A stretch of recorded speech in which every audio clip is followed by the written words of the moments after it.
It's the Kesha Said It show.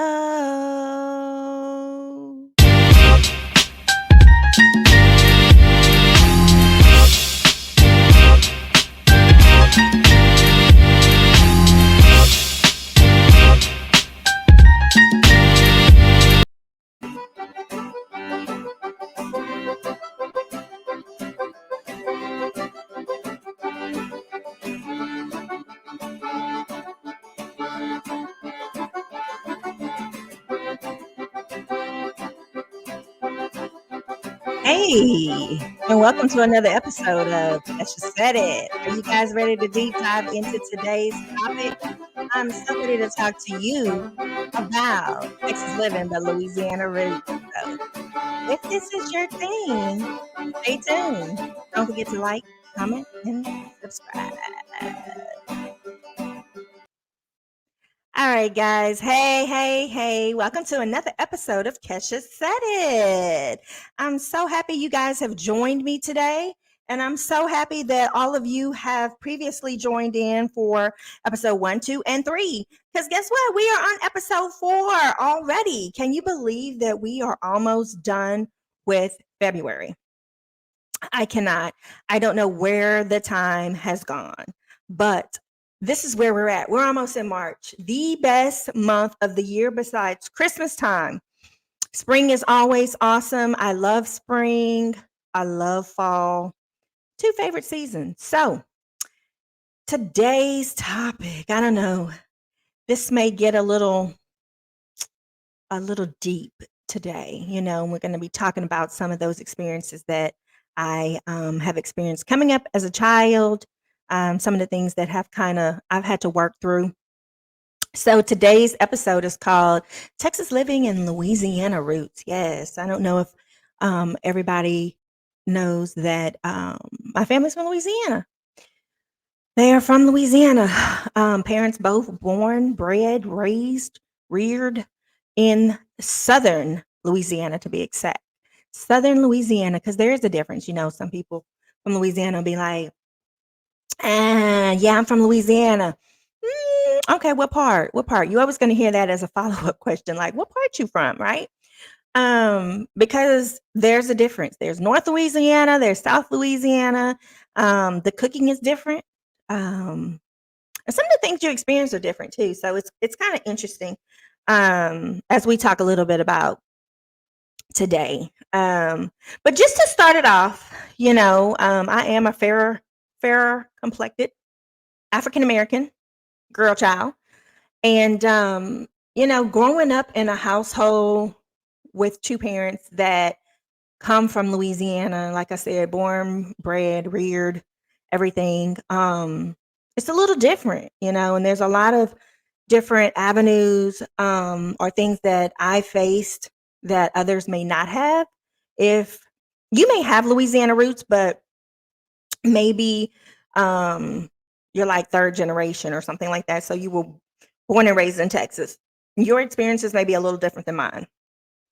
When I talk about uh, things that, and it's generational, doesn't make it right or wrong, but it is generational. So some ways and some things that my parents were reared in kind of trickled down to the way that they do their rearing. And like I said, it's not wrong, it's not right. It's just an experience. And I believe that experiences mold individuals. So to start off this deep topic today, I'm not an expert in anything. This podcast is truly just a space of vibing, conversation, and a lot of opinion and experiences from my perspective. Things that I have gone through, experienced, and I'm just sharing that with you. So everyone has a right to their opinion. Their experiences are different and their opinions are going to be based on that. And I respect that. I hope that you respect mine. But I am just wanted to put that disclosure out here that I am just sharing my experiences on the journey that I have been through. So when I talk about Louisiana, Louisiana is a culture of its own. And it's dear to my heart. As you can see, I wear this necklace proudly. And majority of the time you see me, it will be on me, on my person. It is a charm of the boot, as we normally call it. We reference it as the boot because the state of Louisiana's outline does look like a big old boot. Um, and so, talking about cultures, as I mentioned earlier, I am of the lighter complexion, as you can see. And so, this goes back to many, many, many, many, many, many years. And I hope everybody knows the history of certain situations in the world that have occurred that is the reason why we have so many different beautiful shades in the African American community. Um, we come in all shapes, sizes, and colors, and we are all gorgeous and beautiful in our own way.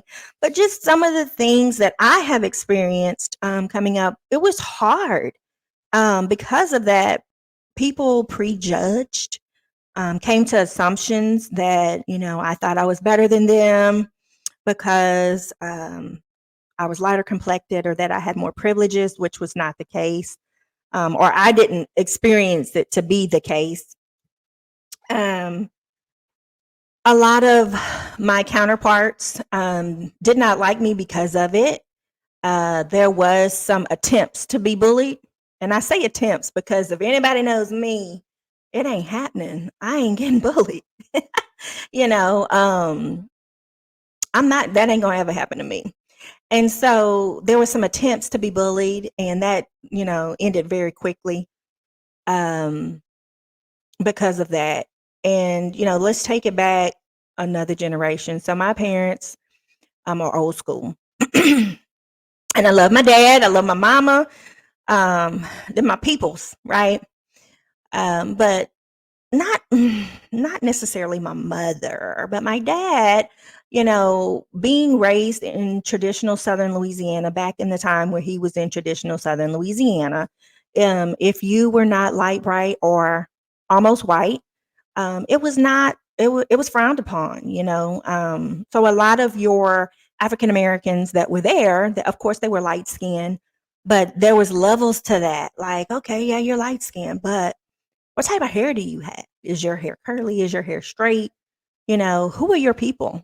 Can we trace them back? It's almost like Italians. You know how they say you're not full-blooded Italian unless we can trace your whole family tree back to Sicily. Um, it's very similar. If they can't trace those roots back to a certain set of individuals being of mostly Caucasian descent. So it was very hard, they had a lot of, in their family circle, a lot of family dynamics where, the people that they were involved with, whether relationships, friendships, had to look a certain way as well. And of course, if anybody knows my dad, they know that he has friends of all shapes, sizes, and colors. Um, and so I'm sure that that was a huge hurdle or obstacle for him to get over when he moved to the great state of Texas. Because of those historical beliefs, uh, as girls, me and my sister, um, we really, couldn't date dark skinned guys. For a long time, my dad was not here for it. And my sister, being a rebel, she kind of did what she wanted to do. And she does love dark skinned guys. That is her preference. Myself, I um, fell into the trap, I guess you could say. And you heard me kind of speak to this a little bit on episode 1, where I said, you may have a certain type or you may like a certain type, but are those types truly your type? Or is this something that you've learned? Is this a learned behavior? And I truly think that it was a learned behavior for me because, of course, I wanted to, make my parents proud. I wanted to do everything I could to make my daddy proud and make him smile. And so organically, I dated lighter complected guys until I got to the point in my life where I was like, you know what? I don't really think that's my cup of tea. I don't think that's my cup of tea. I had a come to Jesus moment, or a kumbaya moment, as they call it. And it was just based on a person and like the vibe and the energy that I got from that person. if we truly connected. And that was very hard for me. It was uncomfortable for me because I knew what I wanted, but I knew that I had this expectation to also hold up with my parents, or my parents. I was gonna say mostly my dad, but my parents.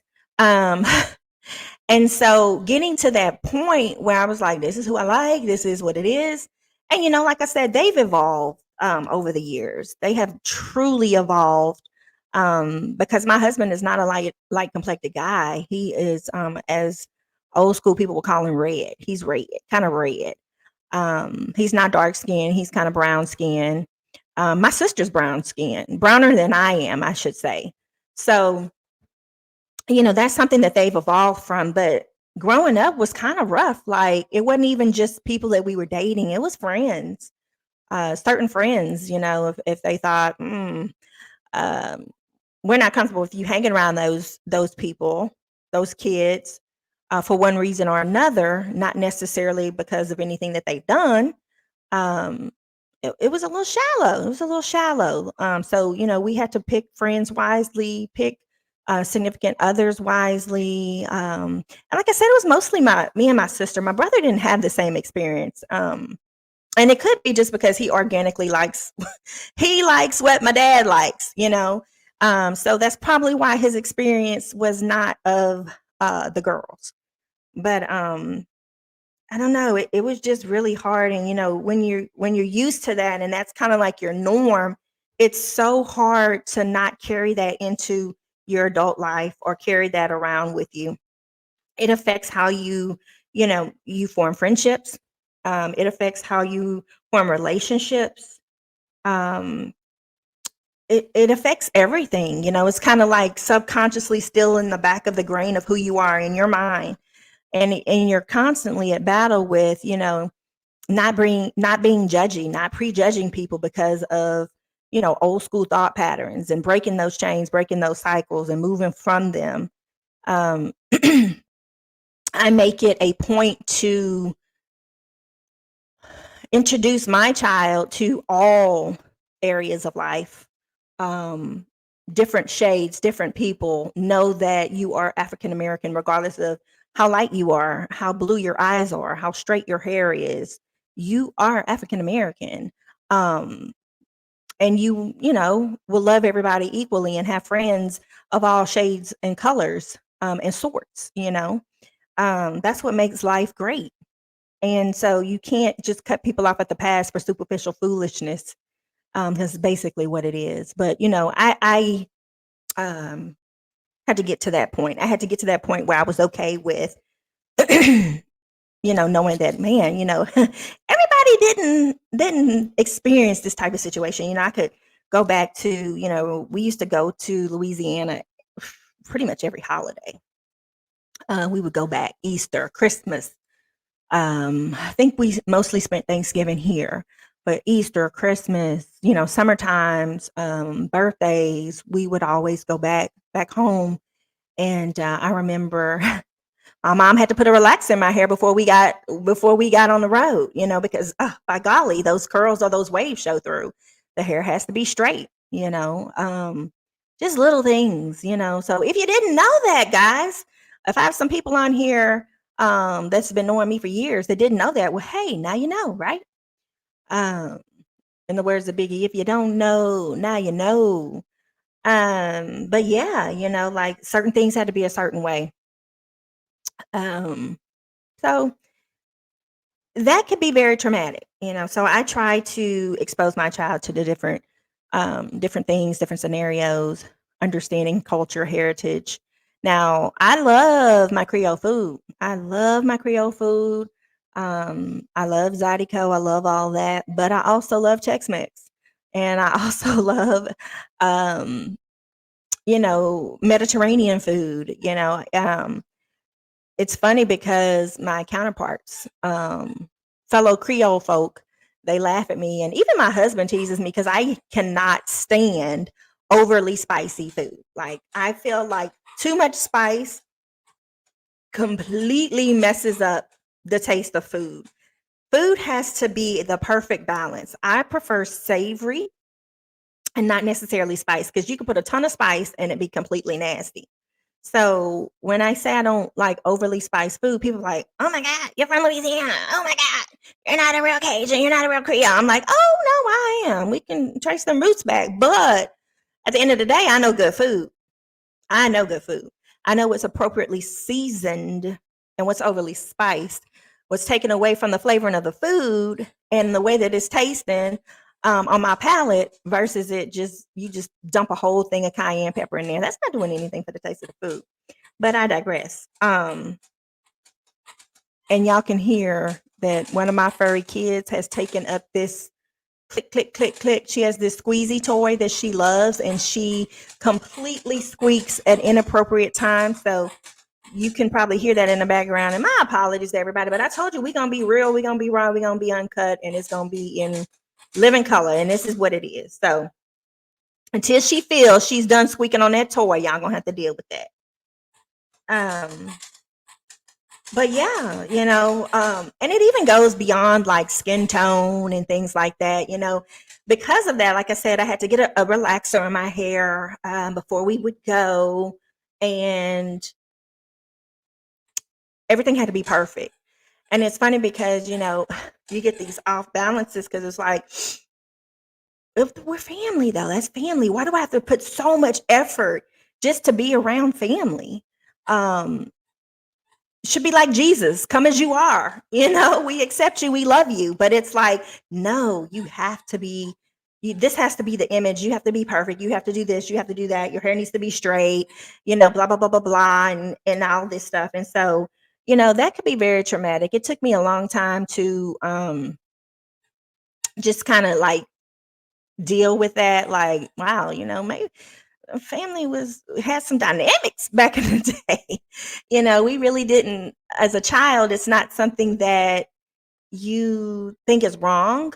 But as an adult, especially in the field that I'm in, when you sit back and you start doing some self-reflecting and like, okay, I'm here now, but wow, yeah, I've experienced that, you know. Um, and not to say that I get why kids thought a certain way about me. Oh, she thinks she's all that, yada, yada, yada. Those are just preconceived assumptions because of whatever, you don't know what they went through, right? Or how they were treated, or what they were told, because maybe they weren't of a certain color. And then, of course, their trauma kicked on me, and then it formed a trauma for myself. And so it's just like back and back and back and forth, just trauma, trauma, trauma, as a child. But being an adult, it's really interesting because, I see the mistakes, and I really and truly, I'm open to have friends of all colors, shapes, sizes. Now there's certain areas, certain things I just don't do, and it has nothing to do with, because some of my friends be like, "Oh, girl, you bougie."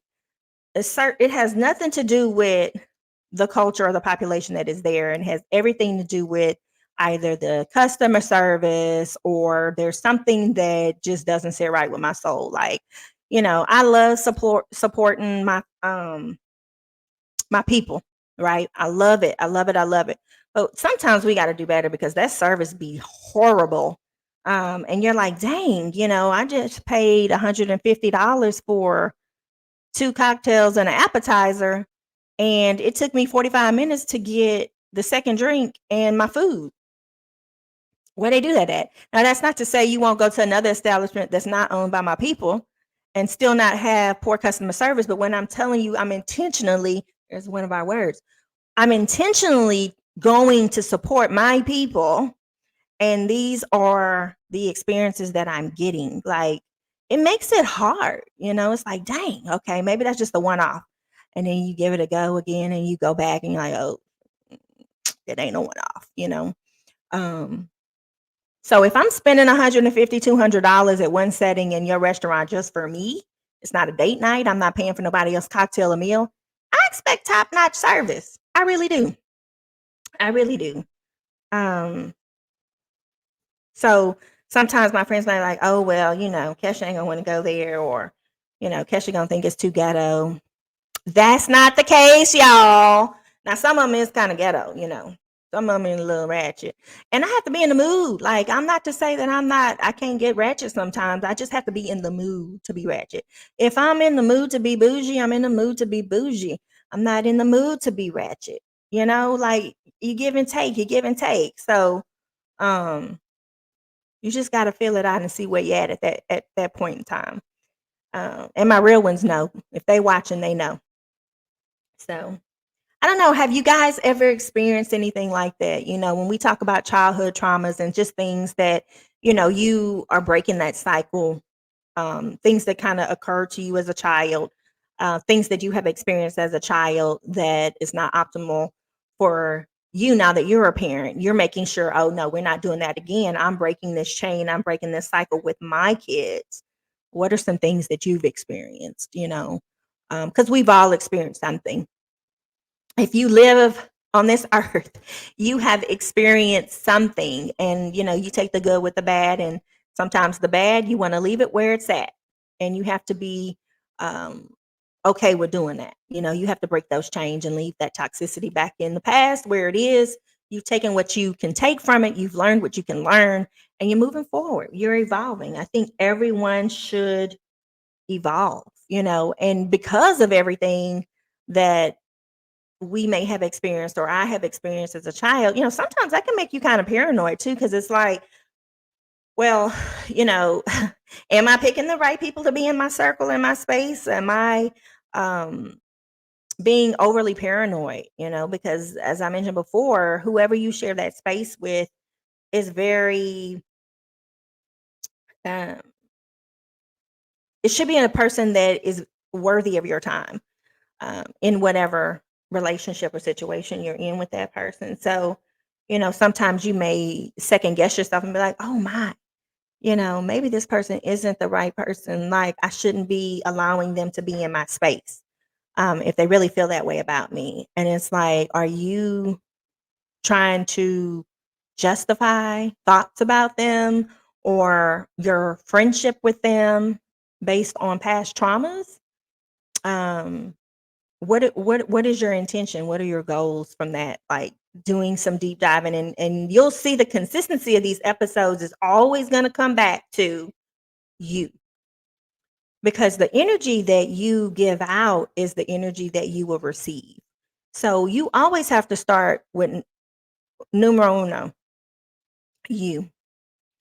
The way you make decisions, the people you choose to be around, all starts with you. Now you may not know why you have decided to hang with this particular group versus that group right away. You may not understand why you've made a particular decision to no longer be a part of that group or that clique, or hang out with that person anymore, until you do know. And that means you deep dive into what happened here. It's almost like you go back and you do like a case review, right? Like if you've been friends with someone, let's say 15 years, and then things start to break off and it's just not, y'all aren't vibing anymore, and y'all decide to split ways, or maybe you just really didn't decide to split ways, but you kind of fell back a little bit and they fell back a little bit, and you're like, wow, what happened? Let me really dissect this friendship or this relationship and see, where it went wrong, where it went left. And a lot of times it may start with you. It may be some unresolved trauma, some unresolved issues that you have within yourself that you have yet to tackle or deal with. And it could be because of some childhood situations. And I know mine, we just talked about that. um Getting past that and being okay with yourself and the decisions that you make, because everybody's beautiful, but you have old school thoughts and beliefs that somehow get brought into the new generation. And if that new person or that new generation isn't strong enough to call it out for what it is and see past it and make some changes, then it's going to keep going and going and going and going, and nothing is ever going to change. So I had to get to that point. I had to get to the point where I was okay with not doing everything by the book of my parents and kind of blazing my own trail and being okay with blazing my own trail and dating who I wanted to date and hanging out with who I wanted to hang out. It's all a part about being an adult and moving forward with that, and owning it. So that brings me to today's word of the day, y'all. Ownership. Ownership. Ownership. Man, that's a deep one, right? Owning your healing process. Taking ownership of that. What does that look like? What are you willing to do to start that healing process? Ownership of your decisions that you make. Ownership of the consequences that come with the decisions that you have made. What does that look like? What does ownership of your journey look like for you? Have you made some recent decisions, whether it be personal, whether it be career wise? And are you okay with that? Are you sitting in that space and being okay with those decisions that you have made? And, whether it's good or bad, are you going to own it? I think that's the hardest thing to do, is to take ownership for some things that may not fall out as we thought they would, or may not land exactly where we thought it would land.